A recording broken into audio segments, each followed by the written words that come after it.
से अब बहुत सुधार है। और करीब आप परिवार के साथ आए हैं? जी, परिवार। ये आपकी बेटी है? हाँ, ये गुड़िया है। आपका क्या नाम है बेटा? दीप्ति व्यास। अच्छा, आप कौन से क्लास में पढ़ती हैं? 12th में।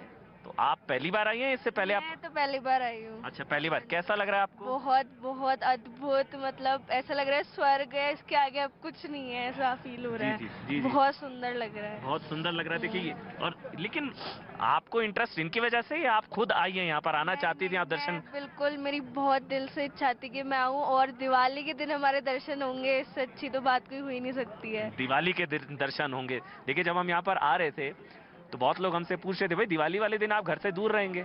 मेरे सहयोगी, इस वक्त जितने भी लोग मुझे सुन रहे हैं, मेरे प्रोड्यूसर भी सुन रहे होंगे, यही बात हो रही थी हमारी, भाई दिवाली वाले दिन आप घर पर नहीं होंगे।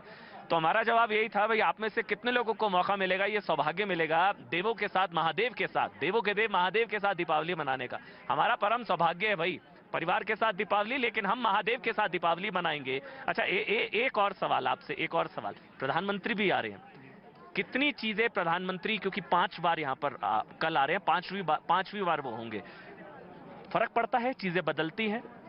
बहुत बदलती हैं अमन भैया। 4-5 साल पहले चोरावाली तल गांधी सरोवर में जो तबाही यहाँ मची थी, उसके बाद प्रधानमंत्री ने संकल्प लिया, और जिस तरह से उन्होंने बार बार यहाँ आकर के दर्शन किए और सुधार कार्यों का खुद जायजा लिया, उससे लोगों में बहुत विश्वास बढ़ा और धर्म के प्रति आस्था बढ़ी। एक प्रधानमंत्री देश का एक संदेश लोगों को देता है कि जब वो दिवाली अपने यहाँ की छोड़ करके और भगवान केदारनाथ के साथ मनाता है, तो जवानों के साथ बनाई उन्होंने दिवाली। वाह। और ये भी अपने आप में उनकी एक विशेष बात होती है कि वो हर मंत्री, उनके मंत्रिमंडल के और स्वयं एक प्रेरणास्पद उपस्थिति हमेशा दीपावली के दिन सैनिकों के साथ, नौजवानों के साथ मनाते हैं। लेकिन केदारनाथ का जीर्णोद्धार, ये इसके लिए तो पूरा देश, जैसे हम लोग सरदार पटेल को याद करते हैं सोमनाथ उद्धार के लिए, उसी तरह युगों तक ये जो काम उन्होंने यहाँ कराया है, उसके लिए उनको याद रखा जाए। देखिए, ये बहुत इंपॉर्टेंट है जिसका मैं जिक्र कर रहा था। 47 में आपको याद होगा, जूनागढ़ जो 565 रियासतों का विलय कराया, देश के उप प्रधानमंत्री लौह पुरुष सरदार पटेल ने देश को एक सूत्र में बांधने का काम किया। जूनागढ़ एक रियासत थी जो पाकिस्तान के साथ जाना चाह रही थी, पाकिस्तान के साथ जा रही थी। उस वक्त सरदार पटेल ने सेना का इस्तेमाल करके जूनागढ़ को ना सिर्फ शामिल कराया, जब वो जूनागढ़ गए, वहां जब उन्होंने मंदिर देखा जिसको गजनवी से लेकर सबने तोड़ा जो है, फिर उसका संकल्प पटेल ने लिया।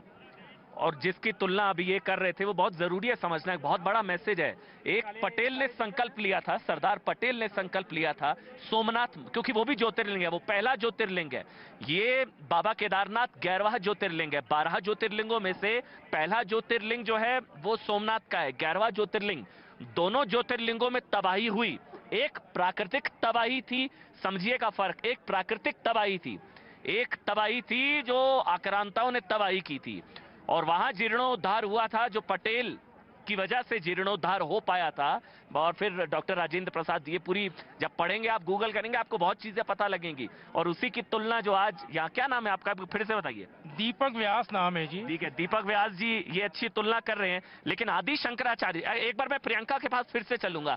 प्रियंका, सबसे महत्वपूर्ण जो कल का दिन रहने वाला है, उसमें आदि शंकराचार्य की समाधि, यहाँ पर कुछ लोग कह रहे थे कि भाई आज पता लग रहा है, कुछ लोगों को तो पता भी नहीं था भाई, आदि शंकराचार्य मतलब सनातन का शक्ति स्तंभ, सबसे बड़ा सनातन का शक्ति स्तंभ अगर कोई है, जो हिंदुस्तान की सनातन शक्ति है, सनातन ताकत है, यहाँ पर हिंदुस्तान में लोगों को पता भी नहीं है कि आदि शंकराचार्य, जिन्होंने 12 ज्योतिर्लिंगों की स्थापना की, 4 मठों की स्थापना की, और उनकी आदि शंकराचार्य की समाधि यहाँ पर है। कल राष्ट्रीय अंतर्राष्ट्रीय स्तर पर देखा जाएगा, हिंदुस्तान की सनातन शक्ति का एक तरीके से पूरा लाइव टेलीकास्ट होगा। प्रियंका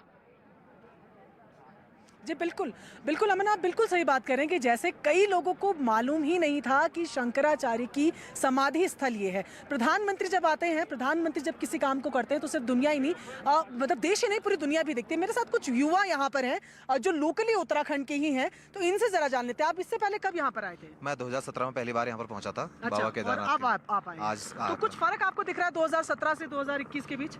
बहुत बदलाव किया है यहाँ पर मोदी जी ने। अगर हम कहें तो जितनी बार यहाँ पर पहुँच रहे हैं, प्रत्येक वर्ष उनका रहता है कि मैं यहाँ पर पहुँचूँ, और जिस तरीके से उसको केदारनाथ को यहाँ पर से प्रमोट कर रहे हैं पूरे एक विश्व पटल पे, अगर हम देश राष्ट्र की बात करें तो बहुत अच्छा यहाँ पर से एक मैसेज जा रहा है। जैसे कि हम देखें कि यहाँ पर उत्तराखंड में, हमारा उत्तराखंड से उतना श्रद्धालु यहाँ पर पहुँचता नहीं है जितना कि हमारा दक्षिण भारत से। और यही अमन, एक यही इंपॉर्टेंट बात मैं यहाँ पर दर्शकों के भी सामने लाना चाहती हूँ कि जब प्रधानमंत्री खुद आते, क्योंकि 2013 की जब त्रासदी हुई तो लोगों के मन में डर बैठ गया कि ऐसी जगह क्यों जाना जहां पर कभी भी त्रासदी हो सकती है। तो ऐसे में जो यहाँ का व्यापार था या जो यहाँ की जीविका थी उस पर भी फर्क पड़ा। जब प्रधानमंत्री जैसे लोग, जब प्रधानमंत्री जैसी शख्सियत यहाँ पर आते हैं तो लोगों पर भी विश्वास होता है, लोगों को भी लगता है। आपको लगता है कि इसने हेल्प किया है कि प्रधानमंत्री यहाँ पर 5वीं बार आपका लाएंगे, तो आपको लगता है इससे हेल्प होती है, लोग भी आते हैं?